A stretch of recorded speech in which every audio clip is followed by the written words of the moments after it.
Hello friends, welcome to my channel study with pro. आज हम study ये diploma की बुक का है। डिप्लोमा के सिलेबस के अकॉर्डिंग हम करवा रहे हैं। ओके, तो देखिए, बेसिकली हम क्यों करते हैं मेथड स्टडी, क्यों करना चाहिए और क्यों हम इतना टाइम और समय लगाए कि हमें मेथड स्टडी अप्लाई करना पड़े। देखिए, हमारे पास में काम करने के बहुत सारे वेज होते हैं, अलग अलग तरीके होते हैं। प्रोडक्शन सिस्टम में अलग अलग मशीनरी होती है, इक्विपमेंट्स होते हैं। वर्कर भी अपने ढंग से काम करते हैं, मशीन अपने ढंग से काम करती है और जो प्रोसीजर होता है वो भी अपना अलग-अलग होता है, किसी भी काम को करने का। तो फिर क्या है कि अगर मान लो किसी किसी ऑपरेशन को करते टाइम में हमें कोई रुकावट आई या कोई हमारे को इनएफिशिएंट वे में लगे, स्क्रैप ज़्यादा प्रोड्यूस हो रही हो या वर्कर कंप्लेंट कर रहे हो, तो हमें आइडेंटिफ़ाई करना पड़ता है कि कहाँ पे प्रॉब्लम है, कहाँ कौन-सी प्रोसेस को इम्प्रूव कर सकते हैं या हमारी क्वालिटी इम्प्रूव नहीं हो रही, तो हमें प्रोसेस को आइडेंटिफ़ाई करना होता है कि कौन-सी प्रोसेस में हमें अप्लाई करना है मेथड स्टडी। देन उसके बाद हमें क्या करना होता है कि उसकी सिस्टमैटिक रिकॉर्डिंग करनी होती है। सिस्टमैटिक रिकॉर्डिंग में क्या होता है कि जो एग्जिस्टिंग जो प्रॉपर वे है, जो पहले से हम काम कर रहे हैं, उसको रिकॉर्ड करके हम एग्जामिनेशन करते हैं क्रिटिकली।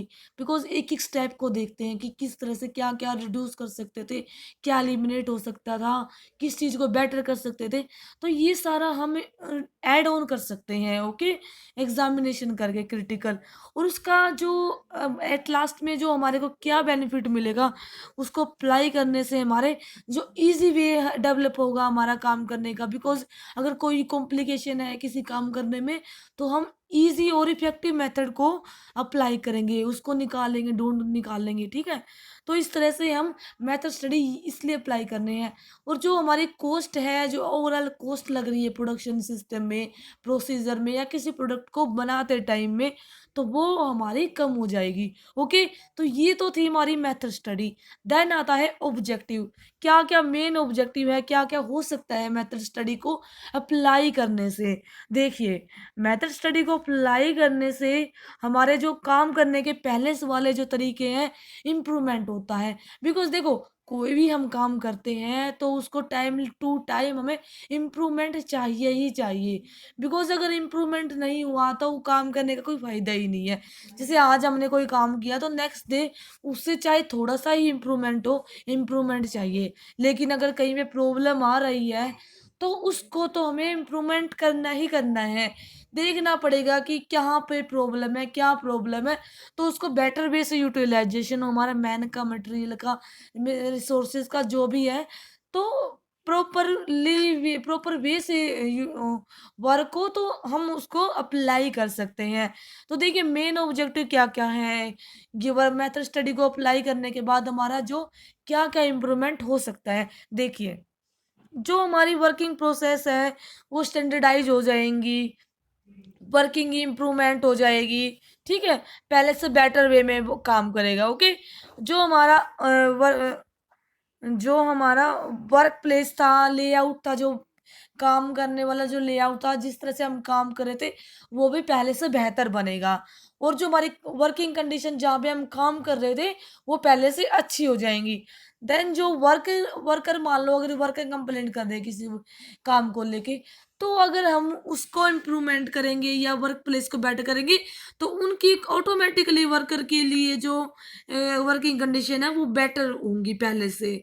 और जो हमारी क्वालिटी भी, बिकॉज़ हम एफिशिएंट मेथड अप्लाई कर रहे हैं, उनको अच्छे से चेक कर रहे हैं ताकि स्क्रैप प्रोड्यूस ना हो, वेस्ट ज़्यादा ना हो। तो टाइम टू टाइम हम इंस्पेक्शन कर रहे हैं, क्वालिटी चेक कर रहे हैं, तो हमारी ऑटोमेटिकली क्वालिटी इम्प्रूव हो जाएगी। और हमारा सब कुछ ठीक कर रहे हैं, यूटिलाइज़ेशन होगा हमारा मैन का, मटेरियल का, मशीनरी का, वो भी इफ़ेक्टिव वे से होगा। और जो मटेरियल हैंडलिंग होगी, वो भी हमारी प्रॉपर वे में होगी, एफिशिएंटली होगी और फास्ट होगी पहले से। और जो हेल्थ हैज़र्ड, हेल्थ को जो हमारे नुकसान पहुंचाने वाले कुछ भी थे, वो हमारे जो कम हो जाएंगे पहले से। और जो प्लानिंग सेक्शन है, वो पहले से ही प्लान करके चलेगा, पहले से ही बेटर वे में प्लान करेगा, तो वो भी एफिशिएंट होगा। और जो हमारी वर्किंग कंडीशन होगी, स्ट्रीमलाइन होगी। और जो हमारा स्ट्रीमलाइन का मतलब एक प्रॉपर सीक्वेंस में चलेंगी, प्रॉपर प्रोसीजर फॉलो करते हुए चलेंगी। बिल्कुल ये नहीं कि एक एक बार यहाँ, एक बार यहाँ, इधर नहीं चलेगी, बिल्कुल एक स्मूथली ऑपरेशन होगा सारे ऑब्जेक्ट, जैसे सारे ऑपरेशन है, वर्कर अपना काम करेगा, मशीन अपना काम करेगी और मटेरियल हैंडलिंग सिस्टम अपना काम करेंगे। तो ये सारा स्मूथली वर्क होगा सारा वर्क प्लेस में। और ये नहीं है कि वो उसमें जाएगा, वो उसमें इंटरफेयर करेगा, नहीं, ये सारा हम इम्प्रूवमेंट कर सकते हैं। ओके, देन जो क्या-क्या हम प्रोसीजर अप्लाई कर सकते हैं मेथड स्टडी में, देखिए जो पहले तो हमें सेलेक्ट करना पड़ता है कि हमें किस जॉब में चाहिए, कहाँ पे हमें प्रॉब्लम आ रही है। तो सबसे पहले तो हमें यही पता करना, आइडेंटिफाई करना पड़ेगा या सिलेक्ट करना पड़ेगा कि हमारा ऑब्जेक्टिव क्या है, हमें कहाँ पे अप्लाई करना है। ओके, जैसे कि हमें मैन्युफैक्चरिंग कॉस्ट कम करनी है, हमें हमारे जो मटेरियल हैंडलिंग में बोटलनेक्स ज़्यादा है, तो वो इम्प्रूवमेंट करने हैं, या वर्कर को फैटिग कम करना है, मशीन को इम्प्रूवमेंट करना है, क्या हमें काम करना है, ऑब्जेक्टिव डिफाइन हो गया। देन उसके बाद हमें क्या करना पड़ेगा, रिकॉर्ड करेंगे जो अलग-अलग जो डिटेल्स हैं, उसको रिकॉर्ड करेंगे, चार्ट की फॉर्म में, ग्राफ की फॉर्म में, फ़िल्म की फॉर्म में, अलग-अलग तरीके से हम रिकॉर्ड करेंगे इन्फॉर्मेशन को। देखिए जैसे कि प्रोसेस चार्ट की फॉर्म में करेंगे, प्रोसेस चार्ट के भी अलग-अलग टाइप से प्रोसेस चार्ट बना सकते हैं। जैसे कि outline process chart, flow process chart, flow में कैसा मैन का अलग से बना सकते हैं, मशीन का अलग, मटेरियल का अलग बना सकते हैं, मशीन का, इक्विपमेंट्स का ये अलग बना सकते हैं। और जो हाथ का जैसे टू हैंडेड प्रोसेस चार्ट भी बना सकते हैं कि दोनों हाथ कैसे काम करेंगे, लेफ्ट एंड राइट किस तरह से काम कर रहा है, तो उसको एग्जामिनेशन करेंगे। और जो मल्टीपल एक्टिविटी चार्ट भी हम बना सकते हैं, किस तरह से हाथ पैर काम करेंगे। ओके, तो ये सारा चार्ट की फॉर्म में हम बना सकते हैं। देन डायग्राम्स भी बना सकते हैं, flow diagram, steering diagram, cycle graph, chromocycle graph, ये सारे अलग अलग टाइप्स के ग्राफ है जो कि हम नेक्स्ट क्लासेस में एक वन बाय वन डिस्कस करेंगे। तो ये हम अलग अलग तरीके से रिकॉर्ड करने के वेज हैं, कैसे कैसे हम रिकॉर्ड कर सकते हैं। देन जो फिल्म एनालिसिस कर सकते हैं, सीमो चार्ट बना सकते हैं, उसमें मॉडल बना सकते हैं। तो ये सारे मेथड्स हैं जो कि हम अप्लाई कर सकते हैं, जो कि बना सकते हैं किसी भी प्रोसेस को, किसी भी एग्जामिनेशन करने के लिए सिलेक्ट उसको, ठीक है। देन जो उसको जो हमने रिकॉर्ड कर लिया, रिकॉर्ड करने के बाद जो हमारा आएगा, क्या एग्जामिनेशन करना है, किस तरह से एग्जामिनेशन करना है, रिकॉर्ड तो कर लिया, लेकिन उसके भी तरीके होने चाहिए, कुछ क्वेश्चंस अराइज होने चाहिए उसको एग्जामिनेशन करते टाइम में। जैसे कि पर्पस क्या है, क्या हमें काम करना है, ये डिफाइन होना चाहिए। कौन कौन पर्सन काम करेगा, कौन कम पर्सन काम करेगा, वो भी डिफाइन होना चाहिए, वो भी हमें ध्यान में रखना चाहिए। कहाँ पे काम होगा, प्लेस डिफाइन होना चाहिए, कहाँ पे काम करना है। ओके, और हाउ कैसे काम होगा, यानी कि किस तरह से काम होगा, कैसे काम होगा, ये भी हमें देखना है।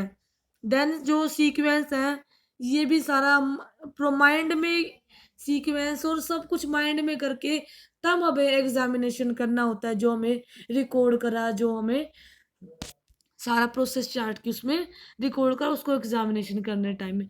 अगर सब कुछ हमने एग्जामिनेशन कर लिया तो उसके बाद हमें डेवलप करना पड़ता है, क्रिटिकली जो एग्जामिनेशन रिकॉर्ड है उसको भी डेवलप करेंगे, अलग अलग मेथड्स, जो कैसे कैसे मेथड डेवलप करेंगे जो कि प्रैक्टिकली फिजिबल हो, प्रैक्टिकली पॉसिबल हो, वो मेथड्स हम डेवलप करेंगे। ओके, वो सेफ हो, हमारे लिए इफेक्टिव हो, वो मेथड डेवलप करेंगे।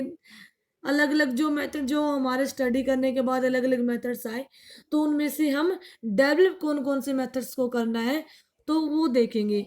को इकोनॉमिकल होना चाहिए जो मेथड हमें डेवलप करना है, और जो हमारे पास में एग्जिस्टिंग डिज़ाइन है, वो भी हमारे उस तरह ये होना चाहिए कि जो हम उसमें ज़्यादा कॉस्ट ना लगे, इकोनॉमिकल हो, और इस तरह से डिज़ाइन बने कि जो हमारा पहले से ही इम्प्रूवमेंट हो जाए और उसी में इम्प्रूवमेंट कर दे, और उसी में एग्जिस्ट वे में थोड़ा-सा इम्प्रूवमेंट करके, ज़्यादा ये नहीं कि पूरा प्लांट को ही चेंज कर दिया, पूरा स्ट्रक्चर को ही चेंज कर दिया, पूरा वर्कर को ही चेंज कर दिया, ऐसा नहीं। उसी में ही इम्प्रूवमेंट करना है, उसी मशीन में इम्प्रूवमेंट करना है, ताकि वो बेटर यूटिलाइज़ेशन हो, इकोनॉमिकल हो, सेफ हो और प्रैक्टिकली फ़ीज़िबल हो, और जो हमारा प्रोडक्शन और जो क्वालिटी कंट्रोल है, वो भी इस तरह से हो कि वो फिजिबल हो, वो उसमें बेस्ट सूटेबल हो। ओके, देन उसके बाद हमें डेवलप करने के बाद हमें क्या करना पड़ेगा, आइडेंटिफाई करना पड़ेगा, डिफाइन करना पड़ेगा। डिफाइन उसको प्रॉपर वे में हमें गाइडलाइंस या जो डिफाइन डेफिनेशन दे दी, हाँ ये ही काम करना है, प्रॉपर वे में सीक्वेंस तैयार कर दी, बना दिया उसको, जो कि फिजिबल जो सॉल्यूशन था उसका हमें प्रॉपर ली क्या कर दिया, डिफाइन कर दिया। किसी पर्टिकुलर प्रोसेस के लिए ये प्रोसीजर है, ये वर्क यहाँ पे काम करेगा, तो ये सारा हमें डिफाइन कर दिया, उनको बता दिया जिसको काम करना है, किस मशीन को कहाँ पे काम करना है, किस वर्कर को कहाँ पे काम करना है, तो ये सारा डिफाइन हो गया। देन उसके बाद हम क्या करेंगे, इंस्टॉल करेंगे। इंस्टॉल भी 3 फेजेज़ में होगा। मतलब उसको प्रैक्टिकली लगाएँगे, उसको प्रैक्टिकली हम काम करके देखेंगे कि हाँ, यस प्रैक्टिकली किस तरह से काम कर सकता है। तो देखिए 3 तरीके से हो सकता है प्रैक्टिकली, 3 फेजेज़ हैं। एक तो प्लानिंग का, प्लानिंग भी हम कर सकते हैं। सबसे पहले प्लानिंग करेंगे कि किस तरह से करना है, देन उसके बाद अरेंज करेंगे, प्रॉपर सीक्वेंस में हम अरेंज करेंगे। अरेंज करने के बाद सारा प्रोसेस हमारा अरेंज होगा, मशीनरी अरेंज हो गई, इक्विपमेंट्स अरेंज होगा, सब कुछ अरेंजमेंट हो गया हमारा, सब कुछ हो गया। देन उसके बाद हम क्या, इम्प्लीमेंट करेंगे, उसको इंस्टॉल करेंगे। ओके, इम्प्लीमेंट एट लास्ट में हम इसको प्रोसेस को, नए प्रोसीजर को हम इम्प्लीमेंट कर देंगे प्लांट में। देन सबसे मोस्ट एंड इम्पोर्टेंट स्टेप क्या है, मेंटेन। देखिए हमने सब कुछ काम कर लिया, इतना स्टडी कर लिया, हमने इंस्टॉल भी कर दिया, लेकिन अगर टाइम टू टाइम हमें मेंटेन नहीं किया, उसको मेंटेन करके नहीं चला, तो वो प्रॉब्लम क्रिएट कर सकता है। तो ये मोस्ट इम्पोर्टेंट है। अगर किसी भी जो एग्जिस्टिंग वेज है, क्वालिटी वाले जो वर्कर काम कैसे कर रहा है, तो ये सारा हमें पहले से ही वेरिफिकेशन करना है, पीरियोडिकली चेक करना है, वैलिडेशन करना है। ये सब जो मेथड जो हमने अप्लाई करे हैं, उनको हमें पीरियोडिकली टाइम टू टाइम हमें चेक करते रहना है, मेंटेन करते रहना है। ये हमारा मोस्ट इम्पोर्टेंट स्टेप है। ओके, आई थिंक आपको आज की क्लास अच्छी लगी होगी, समझ में आ गया हो क्लियरली। ओके, देखिए अगर आपने नेक्स्ट क्लासेस भी चाहिए तो प्लीज़ मेरे चैनल को सब्सक्राइब करें।